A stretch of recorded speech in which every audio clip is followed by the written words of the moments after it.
Totoo, benenta at isinuko ni Rodrigo Duterte ang West Philippine Sea. Pinagkasunduan yan sa harapan pa ni President Xi.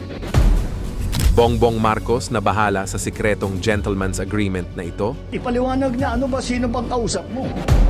Noong ika-29 ng Abril 2024, ang barko ng Philippine Coast Guard ng Pilipinas ay naharas at binomba ng water cannon ng China na nagresulta sa malubhang pinsala. Bakit matapang ang loob ng China sa mismong teritoryo natin? May katotohanan ba ang mga alegasyon na may kasunduan si Duterte at Xi Jinping dito?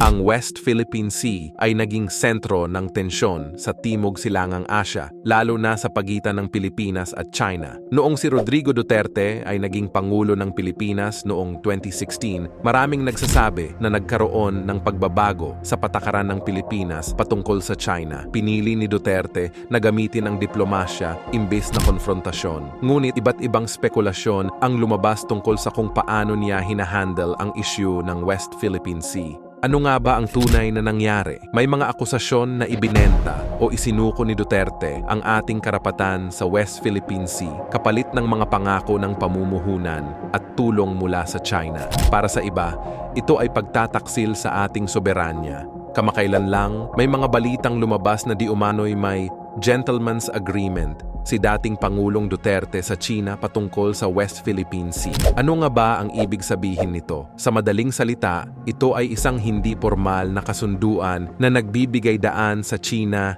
na magpatuloy sa kanilang mga aktibidad sa nasabing karagatan ng walang malinaw na oposisyon mula sa Pilipinas. Ngunit, ayon sa mga opisyal na pahayag, walang konkretong ebidensya o dokumento na nagpapatunay sa umano'y kasunduang ito. Patuloy pa rin ang debate at pag-uusisa sa naturang issue.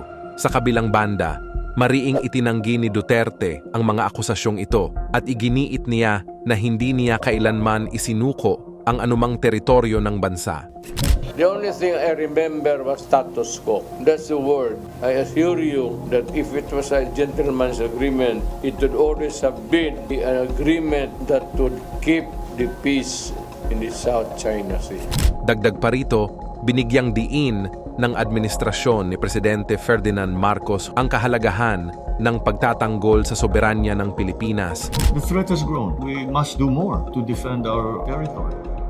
Ipinahayag din niya ang kanyang pagkaalarma sa nasabing gentleman's agreement at inihayag ang kanyang determinasyon na masusing siyasatin ang issue upang matiyak na ang interes ng Pilipinas ang siyang mananaig. Ipaliwanag na ano ba sino bang kausap mo?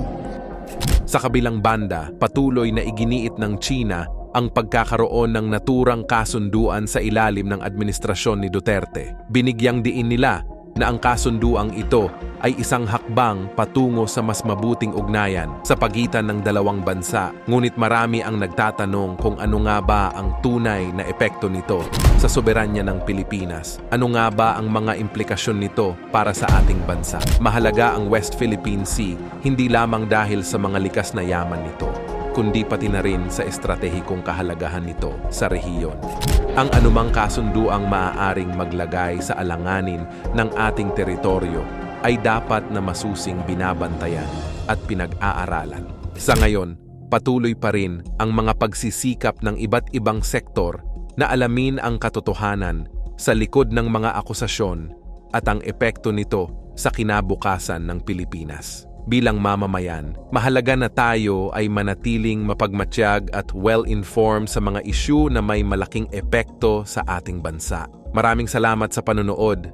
Kung nagustuhan ninyo ang aming masusing pagtalakay sa komplikadong paksa na ito, huwag kalimutang mag-like, mag-share, at mag-subscribe. Pindutin ang notification bell para laging updated ka sa mga usaping mahalaga para sa ating lahat.